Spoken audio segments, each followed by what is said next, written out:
Entonces,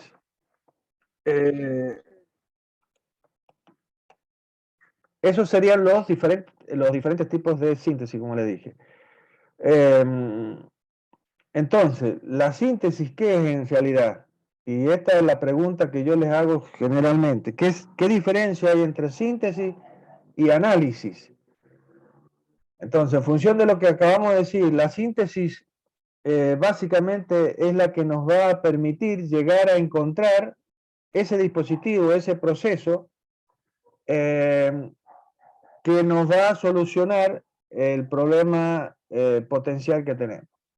Es decir, la síntesis parte ¿de qué? De un problema, de la necesidad de solucionar un problema. Tendremos que estudiar sobre, no tenemos nada, o sea, no tenemos nada salvo el planteo de una necesidad. Y nosotros tendremos que trabajar en esa necesidad y en las variables que están relacionadas con esto para poder llegar a encontrar ese elemento físico que podría ser un dispositivo que va a satisfacer nuestra necesidad. A partir de que tengo este dispositivo físico, en el caso de un mecanismo, de un eslabonamiento, y entrará a la etapa de lo que sería el análisis.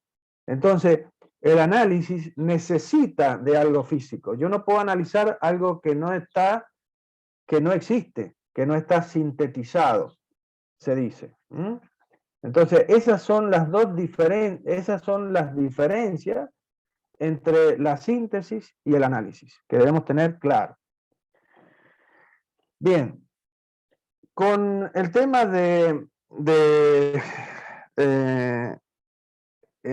relacionados con las necesidades a cubrir, básicamente, con el mecanismo, en este caso,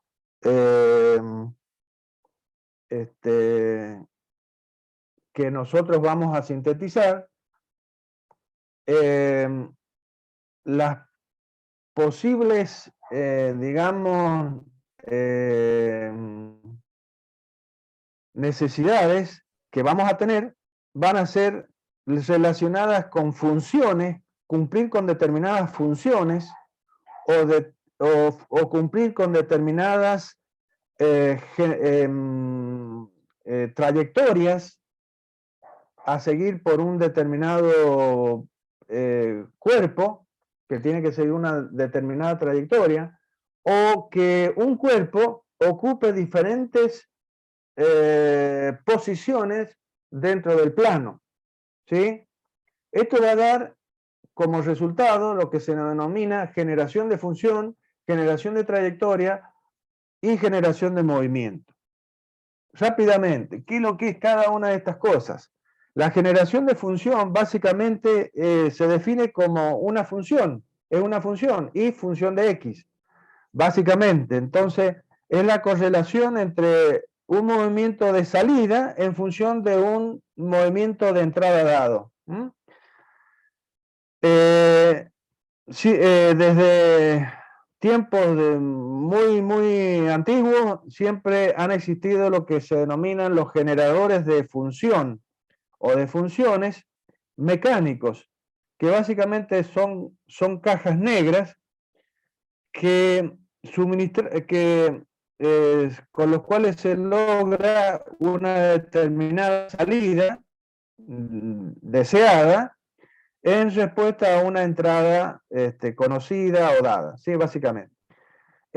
Estos generadores de función, como ejemplo, son, por ejemplo, los sistemas que direccionaban a los cañones o de artillería, todos los elementos de artillería, porque como siempre la ingeniería militar ha sido la que ha ido generando todos los avances en muchas cosas que después se han aplicado a la ingeniería civil. Por eso estamos hablando de estas cosas, pero por ejemplo, si ustedes tienen una antena para para observar parabólica, para observar la bóveda celeste, o sea, para ver los planetas y ver las estrellas, etcétera, etcétera. Tienen todo un sistema mecánico que va a generar el movimiento de la antena, ya sea simutal o ay, se me fue el otro nombre. Azimutal es el giro en ángulo dentro de la bóveda celeste, y la rotación que, bueno, tiene otro nombre. Para poder ubicar esa antena en una determinada dirección, hacia una determinada estrella o hacia un determinado planeta.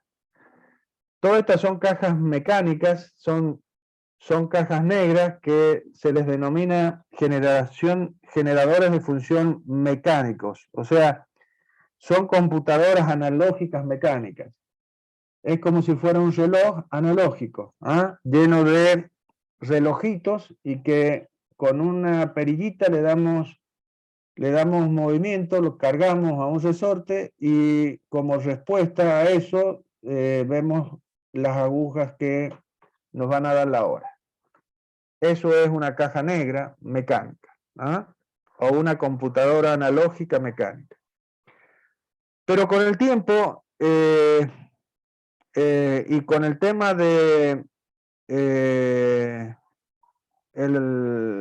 la llegada de la electrónica y de las computadoras electrónicas, y que después aparecieran las computadoras de mesa, y así se fue avanzando. Estas computadoras, o microcomputadoras, como les quieran llamar, y unidos a los sistemas de control, ¿sí?, como los servomotores o los motores paso a paso también, han dado como resultado que estos han ido ganando espacio y le han ido quitando espacio a los sistemas analógicos mecánicos. Entonces, a veces se puede lograr muchas más aplicaciones con un sistema de servomotores acoplados a una computadora que con un dispositivo. Y esto, ¿cuál es realmente la situación que está generando esto? Y es el hecho de que los generadores electrónicos, ¿sí?, o sea, las computadoras, son reprogramables. La función de transferencia es un programa. Entonces yo puedo cambiar en un instante la función de transferencia. Es decir, yo puedo cambiar el movimiento de salida en función de un nuevo movimiento de entrada, o con el mismo movimiento de entrada lograr diferentes movimientos de salida, solamente con cambiarle el programa a la máquina, y mandar diferentes órdenes a los servomotores o a los motores paso a paso. Eso en el sistema mecánico, y tengo que mecanizar, tengo que cambiar todas las piezas internas, o sea, una leva. Si yo quiero que la válvula se abra a diferentes velocidades, o la permanencia en alta sea mayor, y tengo que cambiar el perfil de la leva, no tengo otra. Entonces eso hace que los sistemas electromagnéticos hayan superado de alguna manera a los mecánicos. De cualquier manera, como en el ejemplo de las levas, son la mejor opción en cuanto a la posibilidad de generar funciones, ¿sí?, con alto nivel de fuerza y potencia. en relación con los elementos electromecánicos. Bien, eso es con generación de función. Básicamente, entonces, es el hecho de que yo voy a tener un movimiento de salida en función del movimiento de entrada. Nada más, eso es todo. Generación de trayectoria. ¿Qué sería la generación de trayectoria? Bueno, acá me estoy olvidando de ir pasando, pero es todo lo que acabo de decir. Bueno, ahí está la antena con todo el sistema mecánico que va a...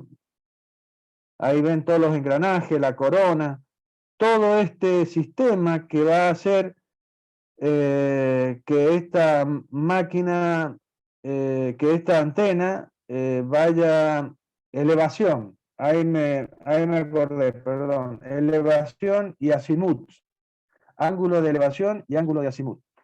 Que van a posicionar a esa antena. O en el caso de una simple máquina de bordado, donde ustedes ven ahí un sistema de levas, hay un montón de levas, y el sistema mecánico que de la máquina, donde yo coloco una leva y voy generando un determinado bordado.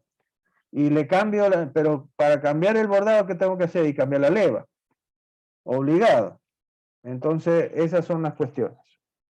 Bueno, y los sistemas electromagnéticos, como acabo de decir, solamente tengo una placa, hay un ejemplo cualquiera, una placa Arduino, que la tendré que programar, introducir un determinado programa, y con un servomotor como salida, para que efectúe el movimiento deseado. ¿Estamos de acuerdo? Bien. El otro tema sería la generación de trayectoria, es decir, el controlar un punto en el plano, tal que siga una trayectoria determinada. ¿Está bien?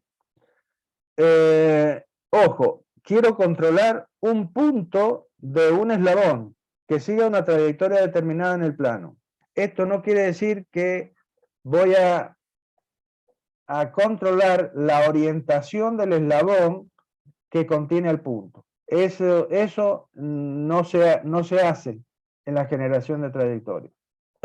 Como ven ustedes ahí, los 4 ejemplitos, los 4 GIF muestran cómo un punto,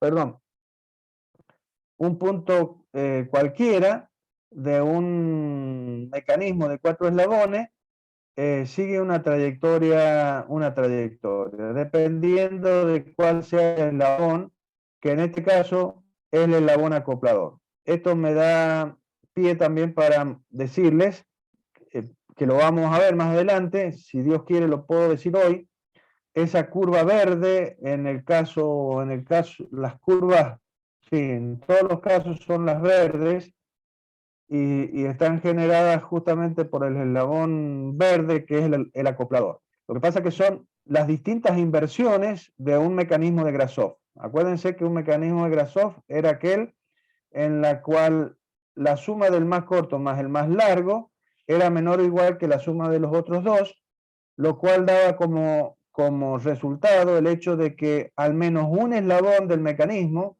era manivela, es decir, podía girar 360 grados. Eso es lo que estamos viendo en los 4 GIF. Cualquier eslabón que yo elija del mecanismo, que son las diferentes inversiones, ¿sí? Vamos a tener siempre un eslabón que va a girar 360 grados. En algunos casos, 2 eslabones giran 360 grados. Y hemos elegido siempre un punto del eslabón acoplador.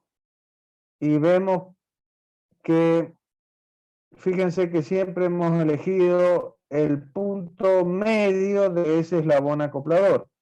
Bueno, y vamos obteniendo curvas de acoplador, que son las curvas que sigue, que genera este punto perteneciente al eslabón acoplador, y la forma son, como ya vamos a ver, infinitas formas que dan posibilidades de control de movimiento de cualquier cuerpo, una herramienta, lo que sea, básicamente.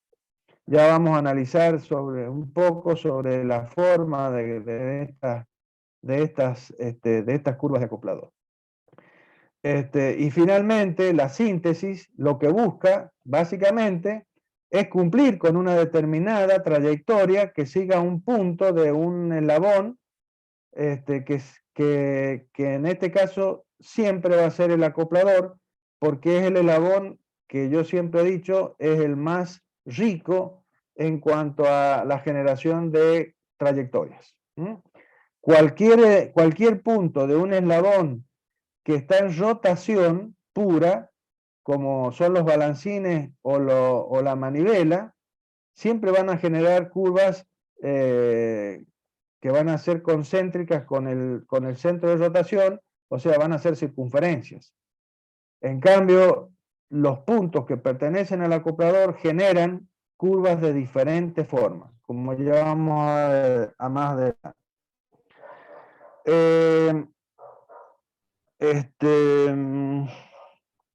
Lo que podría suceder es que nosotros, además de que este punto sigue una determinada trayectoria, ¿sí?, en el plano, podríamos cronizar. O sea, cronizar significa que este punto tarde un determinado tiempo en cubrir esta trayectoria, o pasar por determinado punto a determinado tiempo. Eso es cronizar la generación de trayectoria. Y esto, además de ser una generación de trayectoria, también se transforma en una generación de función, porque va a ser una generación de trayectoria con cronización establecida o prescripta, ¿sí?, básicamente. Y eso va a ser una forma de generación de función. Y finalmente vamos a tener lo que se denomina generación de movimiento, es decir, controlar un cuerpo, las posiciones de un cuerpo en el plano. Es decir, controlar una línea de este cuerpo. Acuérdense que yo puedo definir el movimiento de un cuerpo definiendo cómo se mueven dos puntos de ese cuerpo. ¿Por qué? Porque dos puntos me definen un segmento de ese cuerpo. Y a través de los grados de libertad de ese segmento, que serían dar la posición lineal de un punto cualquiera de ese segmento y el ángulo respecto de un eje, estoy dando la orientación tanto lineal como angular de ese cuerpo. Y lo hago a través de un segmento, de una línea que lo define a ese cuerpo. Entonces, la generación de movimiento tiene que ver con el control de una línea en el plano, tal que ésta va a asumir un conjunto definido de posiciones secuenciales. Acá, a diferencia de la generación de trayectoria, sí es importante controlar la orientación del eslabón que contiene a la línea, porque realmente lo que vamos a controlar es al cuerpo, a través de controlar una línea definida en ese cuerpo. Perdón chicos, pero hago mucho esfuerzo con la garganta, discúlpenme. Ahí lo vamos a ver, miren, ¿ven eso? Sería, por ejemplo, el caso más archiconocido, sería, por ejemplo, que ahí está puesta en línea amarilla 3 posiciones de las infinitas posiciones que tendría la cuchara. O sea, los puntos DE, que son las articulaciones de la cuchara con los demás eslabones del mecanismo, ese punto, ese segmento DE, define al cucharón, básicamente, a las posiciones que va a adoptar ese cucharón. ¿Para qué? Para cargar, para cavar, digamos así, para recoger y para volcar, básicamente sobre un camión. Es decir, nosotros vamos a definir la función de esa máquina a través de 3 posiciones básicas de ese cuerpo, ¿m? Que son las posiciones básicas de trabajo de ese cuerpo. Las demás son posiciones intermedias, nada más, pero las que definen básicamente a la función del mecanismo son estas 3, esas 3 que están indicadas en amarillo, ¿ah? Y que nos van a servir para sintetizar ese mecanismo. Bien. Bueno, rápidamente, porque esto ya lo hemos visto, yo les dije que existían formas de analizar la calidad de una solución potencial en proceso, o sea, una posible solución a un problema que la estamos tratando de generar, eso es lo que quiero decir, y que con unas pequeñas, ¿cómo les puedo decir? Con unos pequeños técnicas, ¿sí? De control rápido, podemos tener un juicio de la calidad de ese mecanismo. ¿Cuáles fueron las que dijimos en su momento? Que yo dije, esto lo vemos en síntesis, pero después lo hemos calculado en análisis de posición, ¿sí? Y lo hemos usado a esto. Son justamente las posiciones de agarrotamiento, una son las posiciones de agarrotamiento y la otra son el ángulo de transmisión. Esto, acuérdense que ya lo hemos visto, básicamente. ¿Y por qué es esto? Porque, como ya vamos a ver, la síntesis está o se define básicamente para, por ejemplo, 2 posiciones o 3 posiciones. Como estamos viendo ahí, el caso de la máquina retroexcavadora.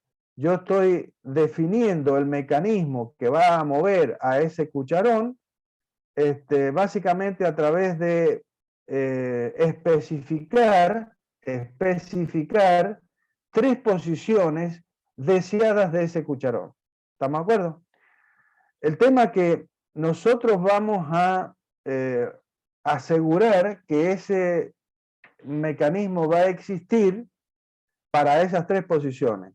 Lo que pase entre esas posiciones, o sea, fíjense todas las posiciones del cucharón que hay entre cada una de esas 3 posiciones. Ahí lo tienen ustedes.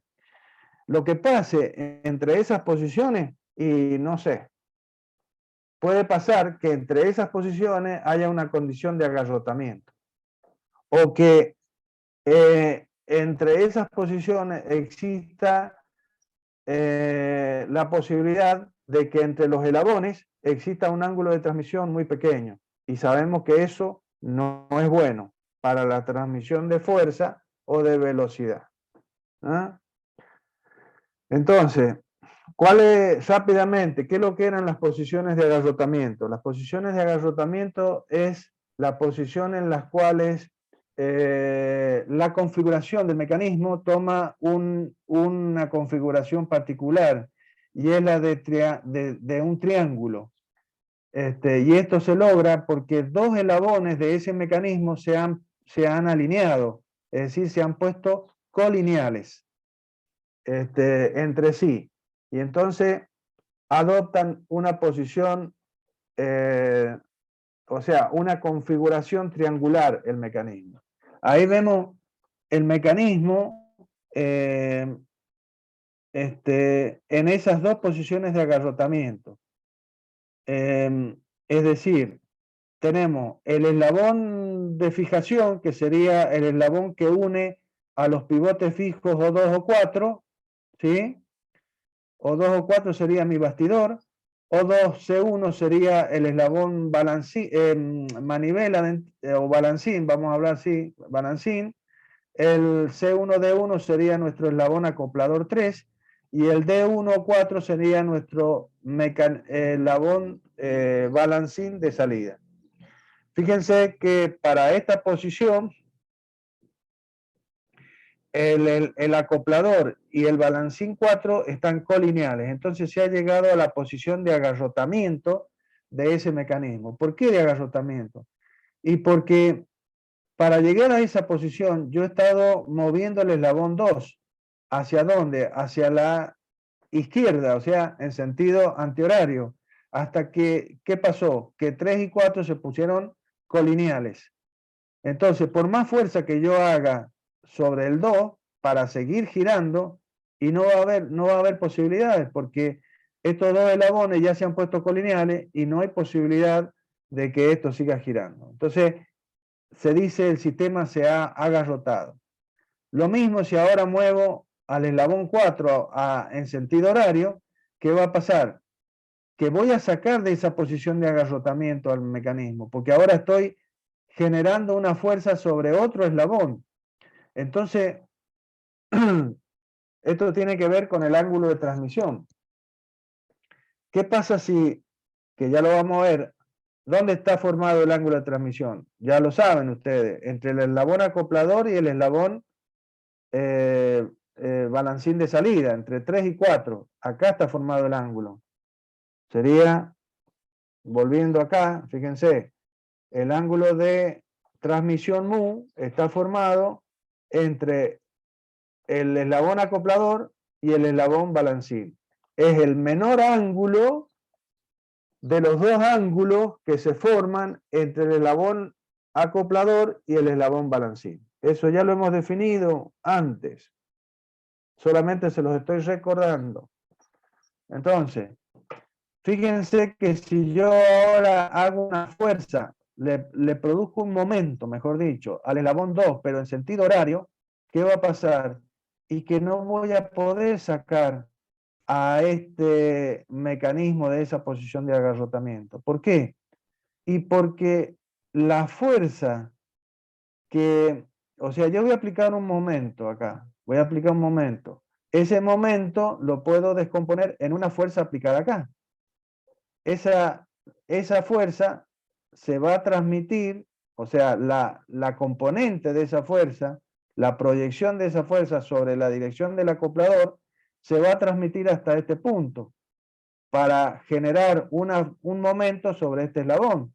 Pero resulta que estos dos eslabones están colineales, por lo tanto la fuerza que debería actuar acá sigue su camino, se sigue transmitiendo hasta dónde, hasta el punto de articulación con el bastidor del eslabón 4, es decir, pasa por el centro de rotación del eslabón 4, por lo tanto, esa fuerza no produce momento sobre el eslabón 4 y no lo puede sacar de esa posición de agarrotamiento.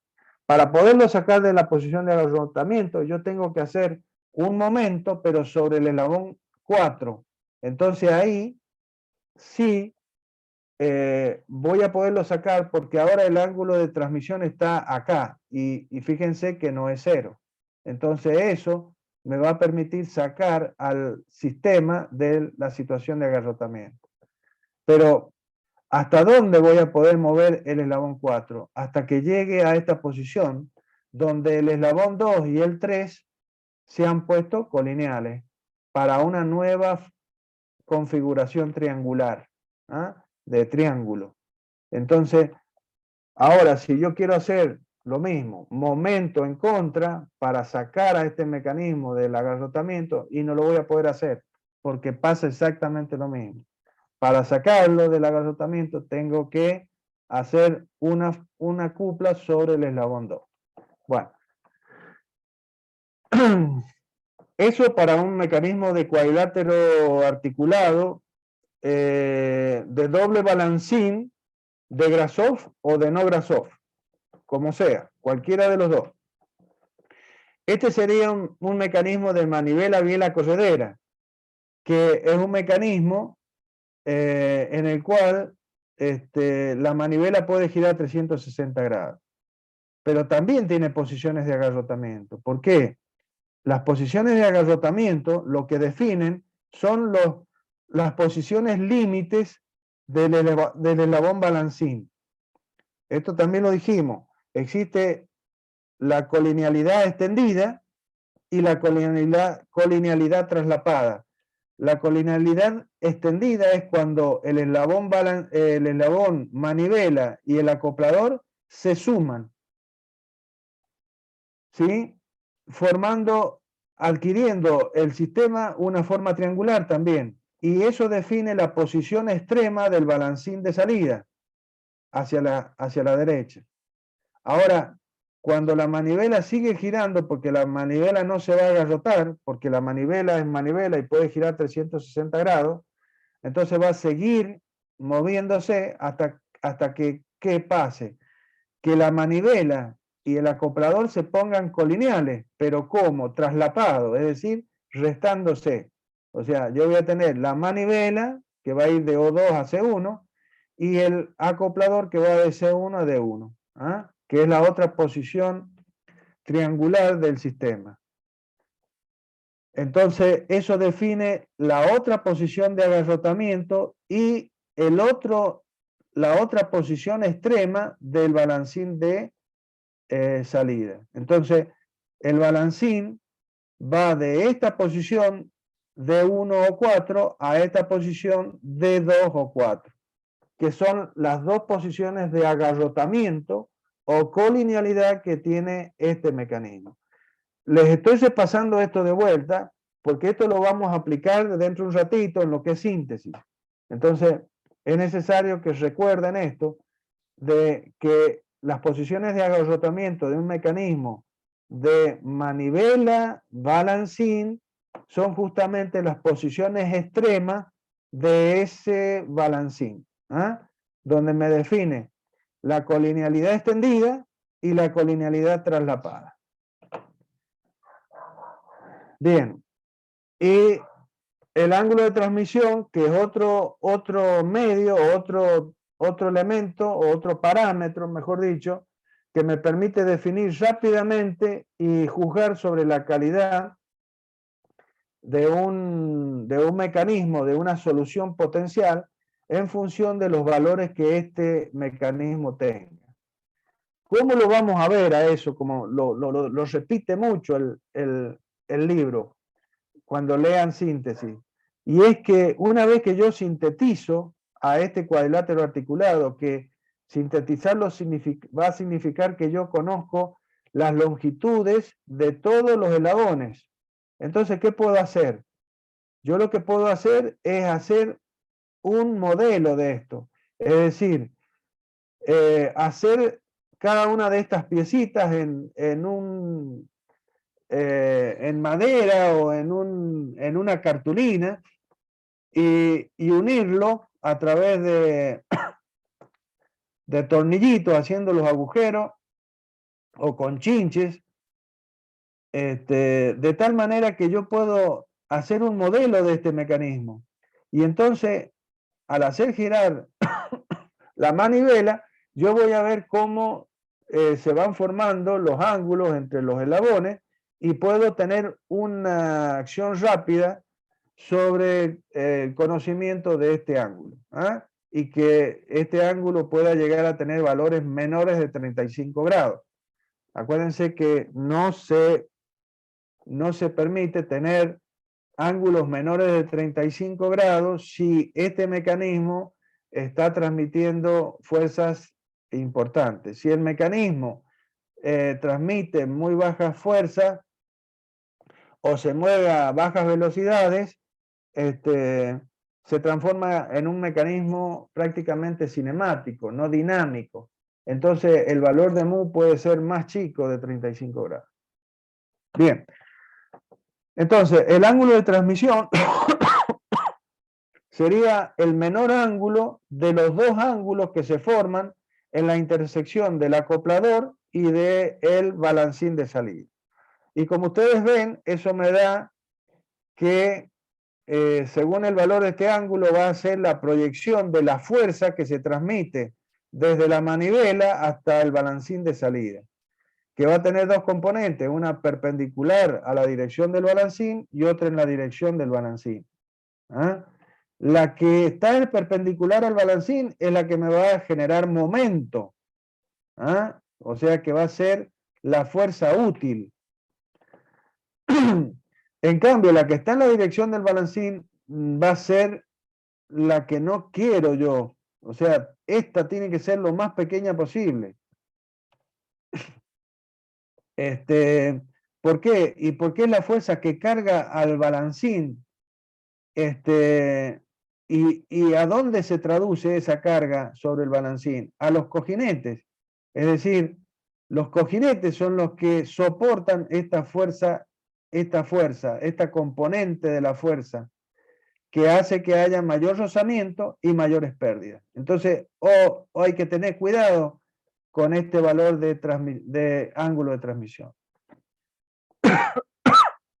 Bien.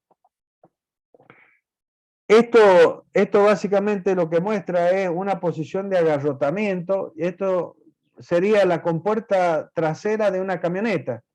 Esto es lo que está mostrando en los rayados, sería la estructura de la caja de carga de la camioneta, y este eslabón sería la compuerta en sus dos posiciones, cuando la compuerta está cerrada o cuando está abierta. Entonces, si ustedes se fijan, este es un sistema de cuadrilátero articulado, básicamente, donde tenemos el eslabón bastidor, que es donde está articulado la compuerta, y por este otro lado, este eslabón balancín está articulado al bastidor también. Y después, este elemento es el acoplador que acopla la compuerta con este eslabón balancín. O sea que tenemos un cuadrilátero articulado. Entonces, en la posición de cierre, estos dos elementos se ponen colineales pero traslapados. Acá están uno superpuesto en el otro. Pero cuando se abre, estos dos elementos eslabones se ponen colineales, generando ¿qué cosa? Una situación de agarrotamiento. Es decir, si yo quisiera cerrar la compuerta, accionando la compuerta, ¿qué va a pasar? Y que no la voy a poder cerrar, porque la fuerza, el momento que yo estoy generando, por lo que ya he dicho, se transforma en una fuerza que se transmite a través del acoplador al balancín, pero como están colineales, esa fuerza pasa por el centro de rotación de este balancín. Por lo tanto, no le genera momento. Entonces no la voy a cerrar nunca la compuerta. ¿Qué tengo que hacer? Y accionar sobre cualquiera de estos dos eslabones con una fuerza para sacarlo de esa situación. Entonces ahí sí voy a poder cerrar la compuerta. Como ustedes verán, y como ya vamos a decirlo nuevamente, todos los tipos de mecanismos son necesarios. Aquellos donde se produce agarrotamiento o donde no se produce agarrotamiento. El tema es si el agarrotamiento sucede entre dos posiciones en las cuales yo tengo